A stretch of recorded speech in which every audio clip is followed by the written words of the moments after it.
Hello दोस्तों, आप सभी का स्वागत है डीएलएड एकेडमी पर। मैं एस कुमार इस वीडियो में जानकारी दे रहा हूं आपको कि किस प्रकार से पैराग्राफ और आप लिखकर आएंगे नोटिस। देखिए, पिछले वीडियो में हमने एमसीक्यूज और पोस्टर मेकिंग के बारे में समझा था कि पोस्टर किस प्रकार से डिजाइन होता है और पोस्टर जो है उसकी मुख्य विशेषताएं क्या-क्या होती हैं। इस वीडियो में पैराग्राफ जो इम्पोर्टेंट हैं और जो आ चुके हैं उनकी जानकारी लेंगे। साथ ही में नोटिस जो लिखना होता है उसको किस प्रकार से लिखते हैं और जो एक नोटिस पूछे गए हैं उनमें क्या भाषा आपको लिखनी होती है। तो सबसे पहले आज हम पैराग्राफ देख रहे हैं और ये पैराग्राफ अभी तक 3 बार रिपीट हो चुका है। पैराग्राफ का नाम है if I were the headmaster और प्रिंसिपल ऑफ अ स्कूल। यदि मैं किसी या एक विद्यालय का प्रधानाचार्य या प्रधानाध्यापक होता तो यह 6 नंबर का प्रश्न है। 200 के आसपास इसमें शब्द लिखने होते हैं और ये 2021, 2017 और 2018 3 बार पेपर में पूछा गया है। अब इसमें आपको ये 3-4 लाइनें और देता है, जैसे कि things I would like to change about myself, क्योंकि ऐसी चीजें जो मैं अपने अंदर चेंज करना चाहूंगा। फिर अगला है things I would like to change about my school, कुछ चीजें जो मैं विद्यालय से संबंधित बदलाव उनमें चाहूंगा। फिर है things I would not like to change about myself, कुछ चीजें ऐसी होगी जिनमें बदलाव नहीं करना है। फिर है things I would like not to change about my school, कुछ चीजें वो होंगी जो विद्यालय से संबंधित है और जिनमें बदलाव की आवश्यकता नहीं है। तो यह हमारे बिंदु होंगे। अब हम शुरू करते हैं लिखना। अब इसमें देखिए, सबसे पहले हमें एक हेडिंग बनानी है और उस हेडिंग में ऐसे लिखना है कि if I were the headmaster of a school, यदि मैं प्रधानाचार्य होता एक स्कूल का। तो आपको मैं यहाँ एक एक करके बिंदुओं के रूप में बता रहा हूँ, किंतु आप ऐसे बिंदुओं के रूप में नहीं लिखेंगे। आपको अच्छे प्रकार से पूरा ही लिखना है, क्योंकि हमें पढ़ाने की दृष्टि से पॉइंट्स को अलग अलग करके समझाना होता है, इसलिए मैंने 1 2 3 4 करके इसको लिया है। तो आपको भाषा शैली का प्रयोग करना है। यदि यही वापिस रिपीट हो जाए 2025 में भी, तो इसे आप ऐसे कैसे भी यूज कर सकते हैं। जैसे सबसे पहली हमारे पास लाइन है if I were the principal of my school, यदि मैं अपने विद्यालय का प्रधानाचार्य होता, I would be so much happy, मैं बहुत खुश होता, and make all my dreams come true, और मैं यह जो है चाहता कि भाई मेरे जो सपने हैं वह वास्तविकता से स्वच्छ हो जाए या वो वास्तविक बन जाए। I would make it very good school, मैं जो विद्यालय मेरा होता उसे बहुत अच्छा बनाता। I would improve the discipline of my school, मैं अपने विद्यालय में अनुशासन को जो है अच्छा बनाता। क्यों बनाता? Discipline is very important for every school, क्योंकि अनुशासन जो है प्रत्येक विद्यालय के लिए बहुत जरूरी है। अनुशासन के मतलब क्या होता है कि जैसे जो टीचर्स हैं, जो बच्चे हैं, वो समय पे आए, स्कूल यूनिफॉर्म पे आए, और इसके अलावा कि मर्यादा में रहे। ऐसी ना हो कि स्कूल में कोई ऐसी हरकत की जाए जो अच्छी ना हो। तो इसलिए अनुशासन, डिसिप्लिन बहुत जरूरी है। फर्स्ट एंड फॉरमोस्ट, सबसे पहले और जो सबसे इंपॉर्टेंट है, my priority would be to cultivate a culture of academic excellence. अकादमिक रूप से जो कार्य होते हैं उनको, उस कल्चर को, संस्कृति को बढ़ावा देता मैं। जो अकादमिक है, जैसे कि जो स्कूल से रिलेटेड कार्य हैं, वो सर्वश्रेष्ठ परिणाम के रूप में मैं उसे दे पाऊं, यह मेरी पहली प्राथमिकता होती। फिर अगला हमारे पास है, अब हम समझते हैं अगला, बीइंग अ हेडमास्टर, हेडमास्टर होने के नाते, बीइंग हेडमास्टर हेडमास्टर होने के नाते I would like to be punctual of time. Headmaster होने के नाते मेरी जिम्मेदारी बनती है कि मैं पंक्चुअल रहूं, यानी कि समय का पाबंद रहूं। फिर अगला है आई वुड एम्फेसाइज, मैं जोर देता, to importance of emotional intelligence, यानी कि जो ऐसी बुद्धि, संवेगिक बुद्धि है, उस पे बल देता। क्यों देता? इन स्टूडेंट्स पर्सनल डेवलपमेंट, ताकि बच्चों का व्यक्तिगत विकास हो सके। अब इसमें क्या होता है कि इमोशनल इंटेलिजेंस वह इंटेलिजेंस है जो कि जन्मजात तो नहीं है, यानी कि जो बुद्धि है वो तो जन्मजात होती है, बट इमोशनल इंटेलिजेंस जो है हमें वातावरण से जो है मिलती है। अगर हमें अच्छा वातावरण मिलेगा तो हम इमोशनली जो है अच्छे इंटेलिजेंट माने जाएंगे। और जब हम इमोशनली अच्छे रहेंगे तो हम जो है इम्प्रूव कर सकते हैं अपनी लर्निंग को। और हम जब लर्निंग को इम्प्रूव करेंगे तो हमारा जो डेवलपमेंट है वो काफी अच्छा हो जाता है। देखिए, चीजें समझनी है, ऐसा नहीं होना चाहिए कि आपको तो बिल्कुल सीधे सीधे शब्दों में कोई भी जो है चीज लिख के दे दे, ऐसा कभी भी नहीं होता है। जो आपको मैं लिखा रहा हूँ ये भी बहुत ही सिंपल वे में मैंने करके आपको दिया है। तो इसलिए आपको ये समझना होगा कि जो आपका शब्दकोश है, वोकेब है, उसको आप बढ़ाएं। और जैसे मैं समझा रहा हूँ आप उसका हिंदी अर्थ भी लिख सकते हैं। I would foster a culture of appreciation and respect for all teacher. मैं ऐसा कल्चर, माहौल या फिर एक ऐसी संस्कृति देता विद्यालय में जहां एप्रिसिएशन हो, यानी कि तारीफ की जाए और रेस्पेक्ट की जाए, सम्मान दिया जाए टीचर्स को। क्योंकि अगर टीचर्स को सम्मान नहीं मिलेगा, उनको एप्रिसिएशन, प्रोत्साहन नहीं मिलेगा, तो फिर उनके पास मोटिवेशन नहीं रह जाता है पढ़ाने का। इसलिए उनको भी मोटिवेशन देते। फिर अगला हमारे पास है I would ensure the I would ensure, मैं यह इंश्योर करता कि they have access to training and resources to improve their teaching skill. कि वो अपने टीचिंग स्किल का मतलब वो जो शिक्षण कौशल जो स्टूडेंट जो टीचर्स के पास है, उसको अच्छे प्रकार से प्रशिक्षण के माहौल से और संसाधनों की पूर्ति करके उसे अच्छा बना सके। तो मैं टीचर्स को ऐसा माहौल देता जहाँ उनको जो है एप्रिसिएशन भी मिल सके, प्रोत्साहन भी मिल सके, रिस्पेक्ट मिल सके, साथ में अच्छी ट्रेनिंग और अच्छे रिसोर्सेज दे के, अच्छे संसाधन उपलब्ध करा के उनकी टीचिंग स्किल को इम्प्रूव किया जा सके। फिर अगला हमारे पास है I would ensure, I would give more, I would give more importance to co-curriculum activities। मैं इंपॉर्टेंस देता यानी महत्वता देखता और ध्यान देता किस चीज पर? को करिकुलम एक्टिविटीज, जो सह शैक्षिक गतिविधियां होती हैं जो पढ़ाई के साथ साथ होना जरूरी है, जैसे कि खेल हो गए, कोई चित्रकारी का कार्य हो गया, कोई म्यूजिक का काम हो गया, कोई स्पोर्ट हो गया, कोई भी जो चीज है जो पढ़ाई के साथ साथ बच्चे अपने पर्सनल डेवलपमेंट के लिए यूज करते हैं, वह जरूर करवाता। I would have heavy I would have very friendly relations with all the teachers. मैं ये चीज श्योर करता कि मैं जो टीचर्स मेरे साथ पढ़ा रहे हैं स्कूल में, उनसे एक अच्छे फ्रेंडली मित्रवत जो है संबंध रखता। I would listen to the complaint of the student. विद्यार्थियों की जो कंप्लेंट्स होती हैं, जो शिकायतें होती हैं, उनके ऊपर ध्यान देता, उनको सुनता। I would solve the difficulties of the teachers.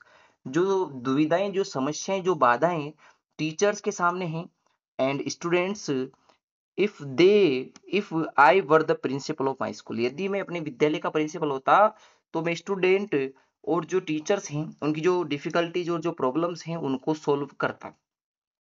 फिर अगला है I would create a good atmosphere in the school. अपने विद्यालय में अच्छा वातावरण, एटमोसफियर जो है मैं क्रिएट करता।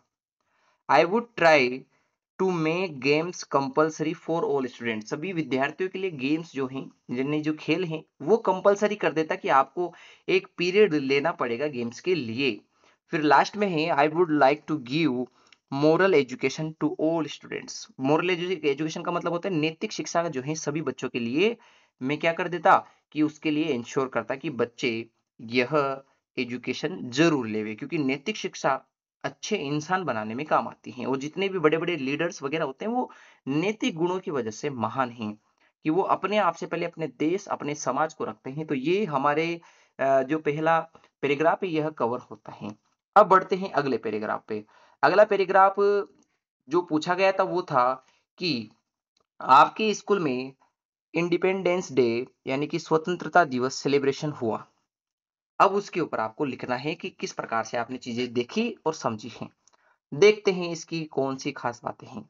जैसे number 1, independence day is celebrated on 15th August every year. 15 अगस्त को प्रत्येक वर्ष स्वतंत्रता दिवस मनाया जाता है to mark the country's freedom from British rule in 1947। 1947 में हम ब्रिटिशर्स से जो आजाद हुए, उस चीज को सेलिब्रेट करने के लिए, उसको उस पर ध्यान देने के लिए यह दिवस हम मनाते हैं। दिस डे, यह दिवस, is a tribute to all those heroes, यह श्रद्धांजलि है उन हीरोज, उन नायकों के लिए, हु सेक्रीफाइस्ड, जो अपना बलिदान दे चुके हैं, दियर लिव्स, अपनी जिंदगी का, for the independence of the nation, Bharat की या अपने राष्ट्र की स्वतंत्रता के लिए जिन्होंने बलिदान दिया है, उनके लिए श्रद्धांजलि देने के लिए यह दिन होता है। इट इज आवर रेस्पॉन्सिबिलिटी, यह हमारा जो है दायित्व है, as the people of country to honour them, कि हमारा दायित्व है कि हम उनको सम्मान दे सके, स्पेशली ऑन दिस डे, इस दिन के, ये दिन खास है तो इस दिन हम उन सभी को श्रद्धांजलि दे सके, इस दायित्व को हम इस दिन मनाएंगे, इस दिन दायित्व रखा गया है। फिर अगला है ऑन दिस डे, इस दिवस पर, द प्राइम मिनिस्टर, जो प्रधानमंत्री होते हैं, प्रधानमंत्री हैं, also addressed the nation from the red fort in Delhi, लाल किले पर दिल्ली से प्रधानमंत्री एड्रेस करते हैं, संबोधित करते हैं देश को कि आज हम मना रहे हैं स्वतंत्रता दिवस। On independence day many programmes and activities were organised in our school, इस स्वतंत्रता दिवस पर हमारे यहाँ बहुत सारे प्रोग्राम्स, कार्यक्रम और एक्टिविटीज जो है ऑर्गेनाइज हुई, आयोजित की गई।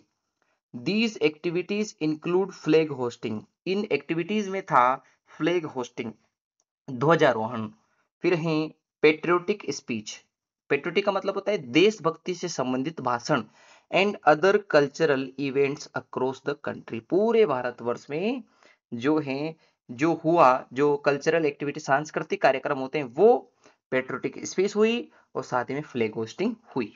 फिर अगला है my school organise a special programme to honour the spirit of independence on the special day, इस विशेष दिन के अवसर पर जो है खास कार्यक्रम किया करवाए गए कि हम उन सभी को सम्मान दे सके, उन सभी को हम क्या कर सके, अपनी तरफ से श्रद्धांजलि दे सके, इसलिए कार्यक्रम हमारे स्कूल में हुए। आवर हेड मास्टर से, हमारे प्रधानाचार्य ने कहा, क्या कहा, इन हिज स्पीच, उनके भाषण में, डेट की इंडिपेंडेंस डे, स्वतंत्रता दिवस, रिमाइंड्स, याद दिलाता है, एवरी इंडियन, प्रत्येक भारतीय को, of the value of freedom, की आजादी की कीमत क्या है, and the responsibility to uphold it, और इसे बनाए रखने की क्या क्या जिम्मेदारी, दायित्व है, उसको कैसे रख सकते हैं बनाए, वो उसके बारे में उन्होंने बताया। फिर अगला है द डे सर्व्स, ये जो दिन होता है यह प्रदान करता है, बताता है, as an inspiration for all citizens of the country, हमारे भारत के या हमारे राष्ट्र के जितने भी नागरिक हैं, सिटीजन्स हैं, उनके लिए एक प्रेरणा है यह दिन, to contribute towards the development of the nation, कि राष्ट्र के डेवलपमेंट, विकास में हम जो है कंट्रीब्यूट कर सकें, उसके बारे में यह दिवस जो है हमें इंस्पिरेशन देता है, प्रेरणा देता है। ऑल द स्टूडेंट्स, सभी जो विद्यार्थी हैं, टीचर्स जो शिक्षक हैं, एंड द गार्जियंस जो माता पिता आए हैं, सोंग इट, उन्होंने गाया, द नेशनल एंथम, राष्ट्रगान, इन कोरस, यानी एक साथ मिलकर एक धुन में, with the functions was over, जब क्या समाप्त हो गया, फंक्शन समाप्त हुआ, तब यह राष्ट्रगान जो है उन्होंने गाया सभी ने साथ मिलकर। तो इस प्रकार हमने मनाया, इंडिपेंडेंस डे सेलिब्रेशन हुआ। फिर हमारे पास अब एक 2015 में 3 नंबर का जो है पूछा गया था पैराग्राफ, और वो शॉर्ट पैराग्राफ था, 100 शब्दों का है, तो उस पे भी ध्यान देते हैं। यह पैराग्राफ था, एन एक्सीडेंट आई विटनेस्ड, एक एक्सीडेंट, एक दुर्घटना जो मैंने देखी है, जिसका मैं साक्षी हूं, जिसका मैं गवाह हूं, तो इसके बारे में इसे लिखते हैं, समझते हैं। सबसे पहले जो 3 नंबर का आपके पैराग्राफ आएगा, उसकी वर्ड लिमिट 80 टू 100 वर्ड्स होगी, तो इसको बहुत ही आसानी से हम समझ सकते हैं। मैं आपको कुछ महत्वपूर्ण पैराग्राफ और भी यहाँ बताऊंगा, आप उसे पढ़ें, पीडीएफ आप डाउनलोड कर लीजिएगा, आपको टेलीग्राम से पीडीएफ मिल जाएगी, जिसका लिंक टेलीग्राम का मैं आपको यहाँ वीडियो के डिस्क्रिप्शन बॉक्स में दे दूंगा। तो अभी हम पढ़ते हैं कि एक्सीडेंट के बारे में अगर कोई भी आपसे रिपोर्ट या बताइए शॉर्ट ऐसे या पैराग्राफ आ जाए, तो आप कैसे लिखोगे। तो देखिए, हमें लिख के आना है सबसे पहले इट वॉज मंडे, सोमवार का यह दिन था। आई वॉज रिटर्निंग, मैं लौट रहा था फ्रॉम माई स्कूल, अपने स्कूल से। मंडे का दिन है, पढ़ के मैं आ रहा था, रिटर्न कर रहा था अपने स्कूल से। The road was slippery due to rain, बरसात के दिन है तो बरसात की वजह से स्लिपरी यानी कि फिसलने जैसा रोड हो रहा था। अ ट्रक वॉज गोइंग, एक जो ट्रक है वो जा रहा था ऑन द रोड, रोड से जा रहा था। सडनली, अचानक, अ मोटरसाइकिल ओवरटुक इट, एक मोटरसाइकिल आई जिसने इससे आगे जो है ओवरटेक करना चाहा। विद अ ग्रेट स्पीड, एक तेज स्पीड के साथ। यहां तक आप समझ में आ गया होगा आपको। Two young men were on it, इस बाइक पर दो जवान लड़के थे, दो व्यक्ति हैं, जवान व्यक्ति हैं। The rider could not see the mini truck, rider देख नहीं पाया मिनी ट्रक की, एक छोटे ट्रक को, coming from the opposite direction, जो विपरीत दिशा से आ रहा था उसको देख नहीं पाया। ही अप्लाइड ब्रेक्स, उसने ब्रेक लगाना चाहा, बट द मोटरसाइकिल स्लिप्ड, पर क्या हो गया, मोटरसाइकिल ने स्लिप काट ली, यानी मोटरसाइकिल स्लिप हो गई। फिर अगला है the rider and other student fell off it, जो राइडर था, जो गाड़ी चला रहा था वो, और उसके अलावा जो अदर स्टूडेंट था यानी अदर, जो आपके अदर मेन था, वह गिर गया। यहाँ आप स्टूडेंट की जगह मेन लिखे, other main fail off it, इससे गिर गया यानी बाइक से गिर गया। फिर अगला हम लिखेंगे बोथ डाइड डियर, दोनों की वहां क्या हो गई, मृत्यु हो गई। I can't forget this accident, और मैं इस एक्सीडेंट को, दुर्घटना को भूल नहीं सकता हूं। तो देखिए इस प्रकार से आप लिखें, बहुत ही सामान्य वे में हम लिख सकते हैं। यदि हम कोशिश करें, पढ़ के जाएंगे तो अच्छे प्रकार से लिख के भी आ सकते हैं। अब ये तो हो गए 3 पैराग्राफ जो आपको पेपर में दिए चुके हैं, यानी कि आप पुराने पेपर से इनको देख सकते हो, हमने आपको यहाँ समझा दिया है। बट कुछ ऐसे पैराग्राफ है जो आगे पूछने योग्य हैं, जिनको पूछा जा सकता है। जैसे कि हमारे पास है अ विलेज फेयर फेयर, कि गांव का एक मेला है, तो उसके बारे में लिखिए। तो मैं आपको शॉर्ट शॉर्ट में समझा देता हूँ, चीजें बहुत आसान होती है, बस समझना इंपॉर्टेंट है। देखिए, a scene at a village fair, जो गांव के मेले का दृश्य होता है, इज वेरी एक्साइटिंग, वो बहुत ही एक्साइटेड करने वाला होता है। There is a huge crowd of men, women, women and children in gala dresses, यानी कि जो उत्सव की ड्रेसेज हैं, गाला का मतलब होता है जो पर्व है, जो उत्सव जो मनाया जा रहा है, जो मेला है, उससे संबंधित ड्रेस पहन के बच्चे, महिलाएं और व्यक्ति, उनकी ह्यूज क्राउड थी, बहुत एक बड़ी भीड़ थी। इट इज अ लॉन्ग बाजार, यह एक बड़ा बाजार था। Shops are decorated to attract customers, जो शॉप थी, जो दुकानें थी, वो डेकोरेटेड, सजावट उनमें ऐसी की गई थी कि वो लोगों को अट्रैक्ट यानी कस्टमर को अट्रैक्ट कर सके। दे सेल, वो बेच रहे थे, स्वीट्स यानी मिठाइयाँ, fruits, hot and cold drinks, fancy articles, and and pottery, pottery का मतलब होता है जो मिट्टी से बनी चीजें होती है, वो बेच रहे थे। कोल्ड ड्रिंक बेच रहे थे, हॉट और आपके कोल्ड, फ्रूट्स बेच रहे थे, फैंसी आर्टिकल्स होते हैं जो पहनने की चीजें होती हैं, फैंसी, वो बेच रहे थे। There is a great rush before the toy shop, एक बहुत बड़ी जो है आपको भीड़ देखने को मिलेगी धक्का मुक्की करती हुई टॉय शॉप्स, जो खिलौनों की दुकानें होती हैं वहां पे। Sweet seller also have a good business, जो मिठाइयां बेचने वाले होते हैं वो भी एक अच्छा बिजनेस कर रहे हैं। अगला हमारे पास है laddoos, rasgullas and jalebis are the great demand, मिठाइयों में भी जो रसगुल्ले हैं, जो लड्डू हैं और जो जलेबी हैं, उनकी ग्रेट डिमांड रही है। There are many things to amuse people, बहुत सारी चीजें ऐसी हैं जो लोगों को अपनी ओर खींच रही हैं, आकर्षित कर रही हैं। The jugglers, the snake charms and the magicians attract large crowds, जो स्नेक चार्म्स होते हैं, जो आपके क्या है, स्नेक चार्म्स मतलब जो सपेरे होते हैं वो, जादूगर जो हैं वो, और जो जगलर्स हैं वो सभी क्या कर रहे हैं, भीड़ को अपनी तरफ आकर्षित कर रहे हैं। फिर अगला है चिल्ड्रन एंजॉय राइडिंग इन मेरी गो राउंड्स, चिल्ड्रन जो हैं वो राइड कर रहे हैं मेरी गो राउंड्स पे, यानी कि जो घूमने की अपने क्या आती है वो, उस पे घूम रहे हैं, तो राइड कर रहे हैं, उन पे बैठ गए और गोल गोल घूम रहे हैं, चक्री पे घूम रहे हैं। फिर अगला है there is a great noise, एक बड़ी वहां जो है नॉइस यानी शोरगुल वहां रहा है। Hustle and Bansal in the fair. Hustle का मतलब होता है कि धक्का मुक्की है, और बसल का मतलब है हलचल। तो हलचल और धक्का मुक्की और साथ ही में शोर शराबा, एक बड़ा शोर शराबा आपको यहाँ देखने को मिला फेयर के अंदर। लास्ट है there are policeman to control the crowd, और वहाँ पुलिस भी उपस्थित हैं। पुलिसमैन यानी कि पुलिस वाले थे कंट्रोल करने के लिए क्राउड को। तो यह हमारे पास विलेज फेयर का भी जो है कंप्लीट हो जाता है। साथ ही में अगला हमारे पास है कि visit to a book fair. एक मेला है, किताबों का मेला, आप वहां गए, आपने उसे देखा, तो उसके बारे में आपको लिखना है। तो सबसे पहले हम यहाँ समझते हैं। Every year a book fair is held at Ratan stadium Jaipur. Ratan stadium Jaipur में प्रत्येक वर्ष एक मेला लगता है। This year also it was organised in September. इस वर्ष भी यह सितंबर में ऑर्गेनाइज्ड हुआ। The chief minister of Rajasthan inaugurated the fair. Rajasthan के चीफ मिनिस्टर यानी मुख्यमंत्री के द्वारा इसका शुभारंभ किया गया। Our teacher organised a visit to the fair. हमारे टीचर्स ने आयोजन रखा इसके लिए कि हम वहां जाएं।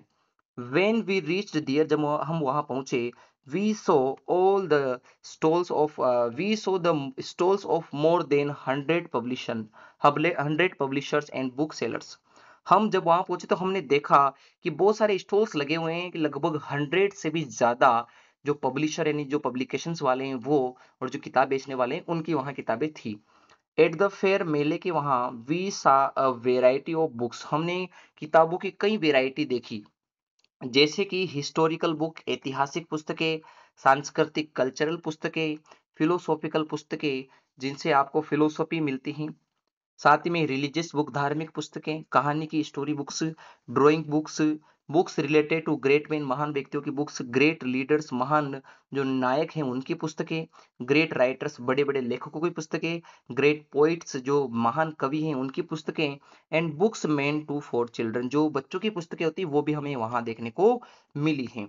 फिर अगला है books were available in Hindi. जो किताबें थी वो हिंदी में भी उपलब्ध थी, Hindi, English and some other language, जो कुछ और भाषाएं हैं उनमें, और हिंदी अंग्रेजी में किताबें उपलब्ध वहां थी। Thousands of books were displayed there. वहां जो है थाउजेंड्स का मतलब होता है कि हम हजारों से अधिक पुस्तकें वहां देख पाएंगे, विद फैसिनेटिंग डिजाइन्स, एक आकर्षित डिजाइन के साथ। The books covered almost very subject. हर सब्जेक्ट की किताबें आपको वहां देखने को मिलेगी।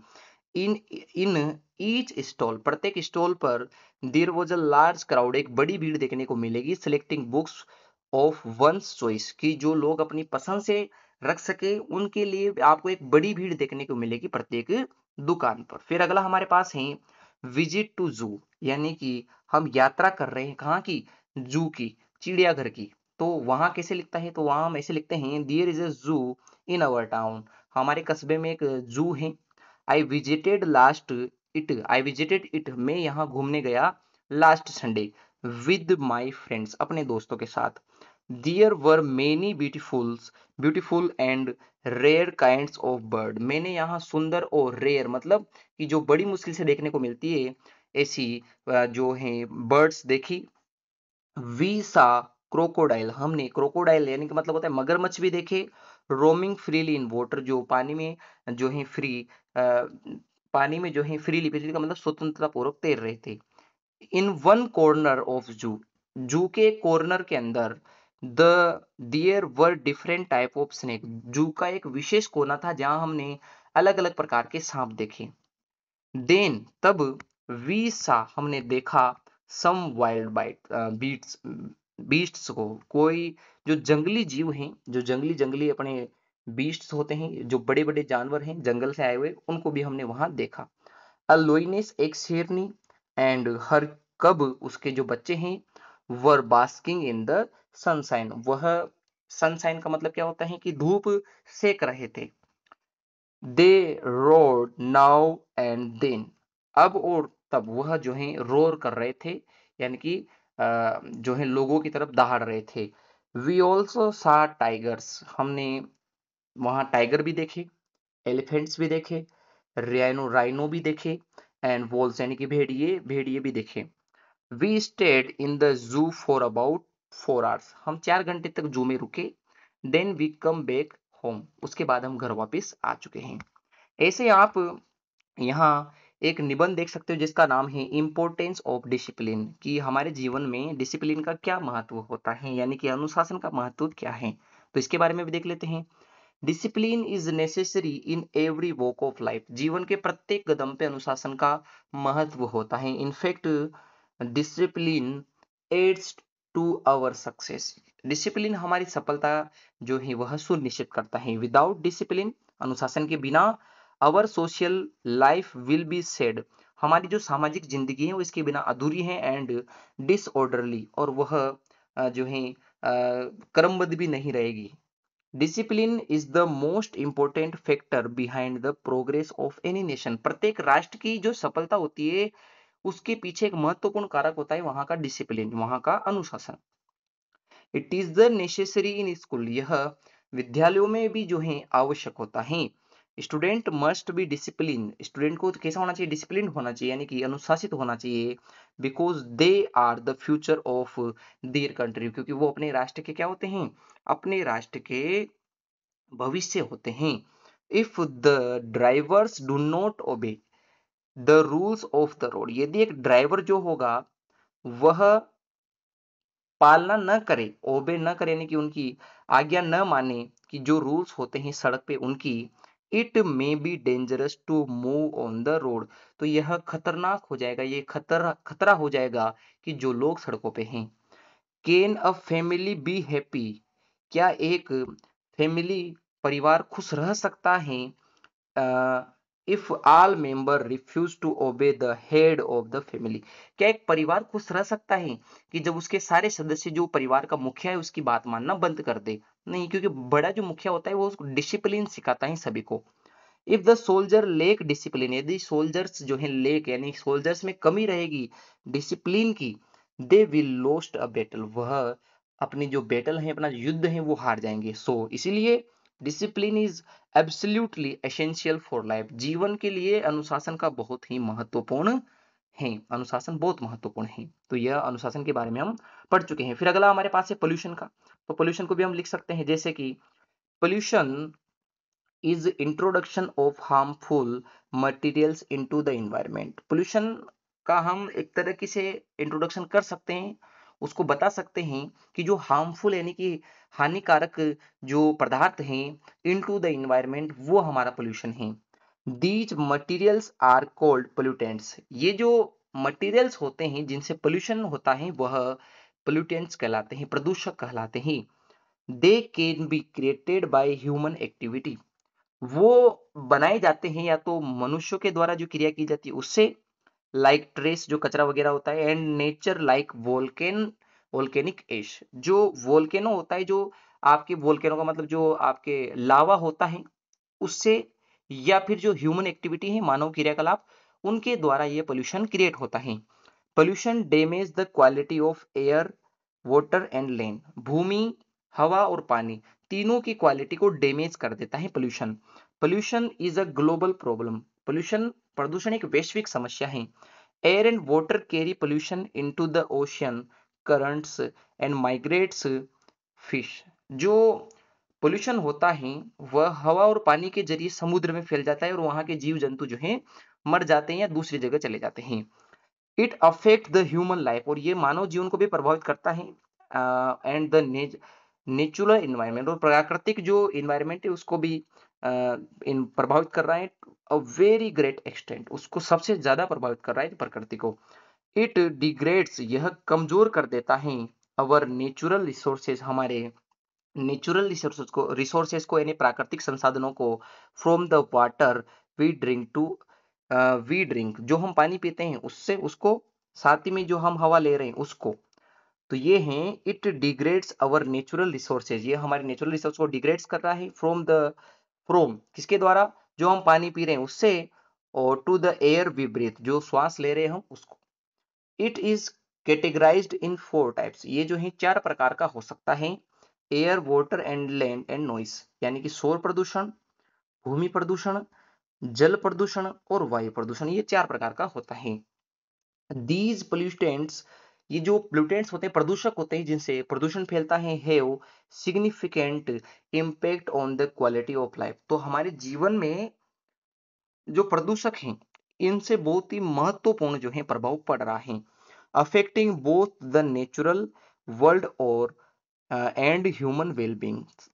कि यह नेचुरल जो है वर्ल्ड है, प्राकृतिक जो विश्व है उसको, और मानव जीवन दोनों को प्रभावित कर रहा है। तो ये अच्छी बात नहीं है। लास्ट में है माय स्कूल का आपको जो है निबंध यानी पैराग्राफ दिया गया है, तो आप इसे आराम से पढ़ सकते हैं। तो अब आपको क्या करना है, पीडीएफ लेना है। पीडीएफ से आप माय स्कूल साथ ही में माय बेस्ट टीचर का जो है निबंध जरूर पढ़ सकते हैं। ये ऐसे निबंध होते हैं जो आपको बचपन से भी याद है, कक्षा 8-10 में भी आपने इसे पढ़ा है।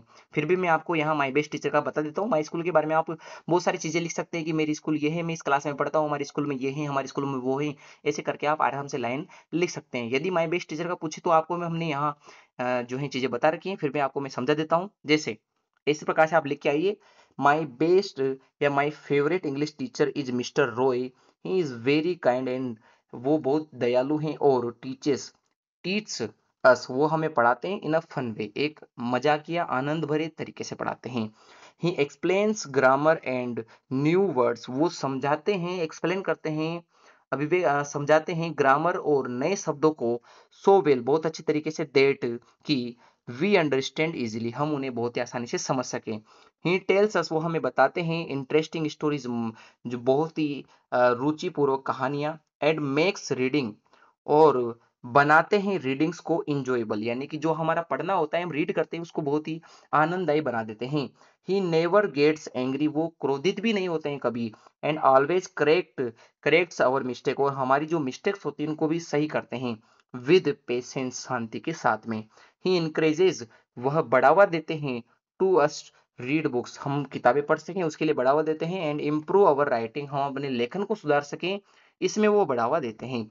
हमारे पास है फिर अगला, mister Roy also teach us good manners, हमें अच्छे संस्कार सिखाते हैं, एंड रेस्पेक्ट, और हमें सम्मान करना सिखाते हैं। ही ऑलवेज स्माइल्स, वो हमेशा मुस्कुराते रहते हैं, एंड मेक्स लर्निंग फन, यानी कि जो पढ़ाई है उसको बहुत ही अच्छे आनंददायक बना देते हैं।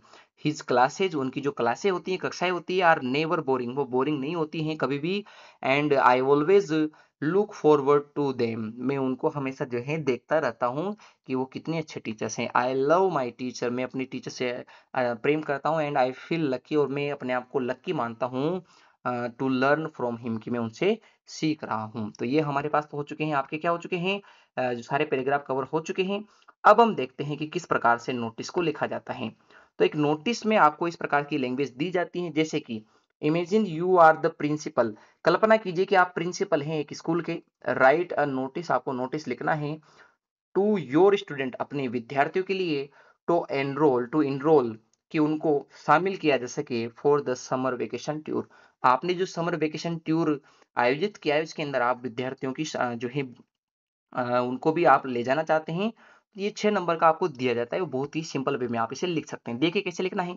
सबसे पहले आप स्कूल का नाम लिख सकते हैं। अब यहाँ स्कूल का नाम नहीं दिया है तो आप अपने हिसाब से लिखिए। हमारे यहाँ बूंदी में मैंने स्कूल का नाम लिख दिया है, आदर्श बाल विद्या मंदिर स्कूल, जो हमारे बूंदी में है, तो उसका नाम मैंने लिख दिया है। फिर आप उस दिन की यहाँ दिनांक या डेट लगाओगे जिस दिन आप ये लेटर लिख रहे हो, क्योंकि लेटर हम जिस दिन लिखते हैं, लेटर क्या नोटिस जिस दिन लिखते हैं, सूचना जिस दिन जारी होती है उसी दिन की दिनांक यहाँ लिखी जाती है। फिर लिखेंगे नोटिस, जैसा आपको कैपिटल लेटर में लिखना है स्कूल का नाम तो वैसे लिखोगे। फिर नोटिस को भी कैपिटल लेटर में लिखोगे, और फिर जो टाइटल है नोटिस का वो भी हम कैपिटल लेटर में लिखेंगे। अब हम नीचे की जो है लाइंस शुरू करते हैं। जैसे पहली लाइन होगी, ऑल द स्टूडेंट्स, सभी छात्रों को, आर इन्फॉर्म्ड दैट, सूचित किया जाता है कि, अवर स्कूल, हमारी school, is going to organised, आयोजित करने जा रही हैं, अ समर वेकेशन टूर, एक ग्रीष्मकालीन भ्रमण टूर, ऑफ राजस्थान, राजस्थान का, इन नेक्स्ट वीक, अगले सप्ताह। तो अगले सप्ताह हमारी जो स्कूल है वह आयोजित करने जा रही है राजस्थान का एक समर वेकेशन टूर, जिसमें देखिए क्या क्या शामिल होगा, Jaipur, Alwar, seeker and Jhunjhunu will be included in this tour. तो इसमें ये 4 जिले शामिल होंगे इस टूर के अंदर। The duration of the tour, जो ड्यूरेशन यानी कि जो समय अवधि रहेगी टूर की, विल बी ऑफ 7 डे, वो 7 दिन की रहेगी। द ट्रिप, जो ट्रिप होगी, जो 18 तारीख से 24 तारीख के बीच में चलेगी, विल कोस्ट, जिसकी लागत आएगी, ईच स्टूडेंट नियरली, जिनकी लागत आएगी लगभग 3,000 रुपए। तो मैं आपको बेसिक नॉर्मल वे में सिखा रहा हूँ कि इस प्रकार से इस प्रकार से नोटिस लिखा जाता है। तो हमने सीखा कि सभी छात्रों को सूचित किया जाता है, हमारी स्कूल आयोजित करने जा रही है एक समर वेकेशन टूर राजस्थान में अगले सप्ताह। जयपुर, अलवर, सीकर, झुंझुनू इसके अंदर शामिल होंगे। टूर की ड्यूरेशन 7 दिन की रहेगी और इस ट्रिप में लगभग प्रत्येक स्टूडेंट का 3,000 रुपए का खर्चा आएगा। अब लास्ट में हमें समाप्ति के समय लिखना है, दोज हु आर इंटरेस्टेड, आप में से जो इंटरेस्टेड हैं, रुचि रखते हैं घूमने फिरने में, भ्रमण करने में एनरोल, वह एनरोल कराएं। टू अंडरसाइन, जो जिनको आपके नीचे नाम दिया गया है उनके आप वहां अंडरसाइन के वहां एनरोल करने जाएं। विद पेरेंट्स परमिशंस बिफोर 15 मार्च, 15 मार्च से पहले पहले आप जो हैं पेरेंट्स की परमिशन लेकर अंडरसाइन के पास एनरोल करवाए। फिर आप प्रिंसिपल का नाम लिख के नीचे लिख दोगे प्रिंसिपल। तो ये इस प्रकार से आप नोटिस को लिखते हैं। ये तो मैंने आपको बता दिया है। 2 नोटिस आ चुके हैं तो उनको मैं समझा देता हूँ। 2023 में आपका एक नोटिस आया था जिसमें आपको लिखना था कि imagine you are the principal of a teacher training college. आप एक शिक्षक प्रशिक्षण कॉलेज के, यानी कि कोई भी प्राइवेट या गवर्नमेंट कॉलेज का आप नाम लिख सकते हैं जहां से बीएसटीसी की जा रही है या बीएड की जा रही है, उस कॉलेज का नाम लिखेंगे। Write a notice to your student to enrol for educational tour, और शैक्षणिक भ्रमण के लिए, शिक्षा से संबंधित भ्रमण के लिए आप जो है बच्चों को लेके जाइए, उसके बारे में आपको नोटिस लिखना है। तो अभी जो हमने ऊपर लिखा था बिल्कुल एज इट इज इसको लिखेंगे, इसमें ज्यादा फेरबदल नहीं होगा। तो देखिए किस प्रकार से लिखे आना है। हम यहाँ लिखेंगे district institute of education and training Bundi, यानी कि डाइट बूंदी। चूंकि मैंने डाइट बूंदी से पढ़ाई की है और मैं वर्तमान में अध्यापक बन चुका हूं, तो मैं अपने कॉलेजेस का नाम मैंने यहाँ लिख दिया है। तो आप अपने कॉलेज का नाम लिख के फिर उस दिन की तारीख लगाओगे जिस दिन का आपने नोटिस जारी किया है। फिर आप लिखोगे वही कैपिटल लेटर में नोटिस, और फिर लिखोगे कैपिटल लेटर में जो आपको लिखना है। तो जैसे एजुकेशनल टूर है तो एजुकेशनल टूर लिखोगे। फिर वापस एज इट इज आपकी शब्दावली होगी, जैसे कि सभी स्टूडेंट्स को इन्फॉर्म किया जाता है कि all the students are inform that our DIET, हमारा जो डाइट कॉलेज है इज गोइंग टू ऑर्गेनाइज, वो ऑर्गेनाइज कर रहा है educational tour of Rajasthan, Rajasthan का एजुकेशनल टूर नेक्स्ट वीक, अगले सप्ताह। Jaisalmer, Bikaner, Jodhpur and Phalodi will be included in this tour. अब मैंने यहाँ जिलों का नाम चेंज कर दिया है क्योंकि हम क्या करेंगे कि हम घूमने तो जा रहे हैं एजुकेशनल टूर पे, पर कहाँ कहाँ जा रहे हैं। तो आसपास के सारे जिले लिख दिए मैंने, 4 जिले कि जैसलमेर, बीकानेर, जोधपुर और फलोदी, इन 4 जिलों का भ्रमण करके हम आएंगे शैक्षणिक भ्रमण। The duration of the tour will be 7 days, वही सेम टू सेम हमने लिखा है कि जैसे ऊपर कैंप में जा रहे थे वो भी 7 दिन का है, तो ये भी हमारे पास टूर 7 दिन का है।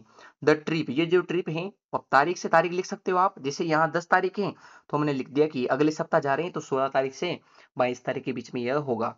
Will cost each student nearly, जो 3,000 रुपए के आसपास है वो एक प्रत्येक बच्चे का खर्चा आएगा। फिर लास्ट में वही लिखेंगे कि जो बच्चे इंटरेस्टेड हैं वो एनरोल कराए अंडरसाइन के पास, 13 तारीख से पहले पहले आप तारीख लिख सकते हैं। फिर वो लिख देंगे कि जो नाम है और जो प्रिंसिपल है वो लिख देंगे। एक लास्ट हम एक और देख लेते हैं। 2017 में पूछा गया था कि you your school is has decide, आपकी विद्यालय ने डिसाइड किया अरेंज करने का एक medical camp two have general checkup for all student, सभी विद्यालयों का सभी विद्यार्थियों का एक सामान्य चेकअप हो जाए, उनकी सामान्य जांच हो जाए, इसलिए आप एक नोटिस लिखे बच्चों को संबोधित करते हुए। तो हम इसको भी वैसे लिखेंगे, सबसे पहले हम स्कूल का नाम लिखेंगे, तो हमने स्कूल का नाम लिख दिया है आदर्श विद्या मंदिर स्कूल बूंदी, फिर तारीख लगा दी, फिर कैपिटल लेटर में नोटिस लिखा और फिर लिखा कि जो हमारा बिंदु है, फिर वही सेम लैंग्वेज लिखेंगे। All the students of class 1 to 12, सभी कक्षा 1 से 12 तक के बच्चों को इन्फॉर्म किया जाता है कि our school is going to organise, हमारी स्कूल आयोजित करने जा रही है फ्री जनरल मेडिकल चेकअप, एक निशुल्क जांच, सामान्य शारीरिक जांच का camp on 15 March at school campus, school के कैंपस में 15 तारीख को यह जनरल फ्री मेडिकल चेकअप जो है ऑर्गेनाइज किया जा रहा है। ये आपने लिख दिया। फिर अगला है it is mandatory for every student to get checkup, प्रत्येक विद्यार्थी को चेकअप करवाना अनिवार्य है। क्योंकि यहाँ देखिए अगर जांच के बारे में ही फ्री चेकअप हो रहा है तो प्रत्येक बच्चों का होगा, इसलिए हमने लिख दिया कि मैंडेटरी होगा, अनिवार्य होगा। All the teachers and other school staff, जो टीचर्स हैं और जो स्कूल स्टाफ और दूसरे अन्य स्टाफ हैं, आर इंस्ट्रक्टेड, उनको भी निर्देशित किया जाता है to all to attend the camp positively, उसकी सकारात्मक रूप से वे भी इसमें भाग लेवें। और हमने नीचे लिख दिया है एस आर माथुर, और ये क्या है, प्रिंसिपल हैं। तो इस प्रकार हम नोटिस और पैराग्राफ लिखते हैं। यह पीडीएफ आपको मैं उपलब्ध करा दूंगा हमारे DElEd academy by S Kumar वाले जो हैं आपके टेलीग्राम पर, तो आप टेलीग्राम को जरूर ज्वाइन करना। अब आपको बताना है कि आपको क्लास कैसी लगी।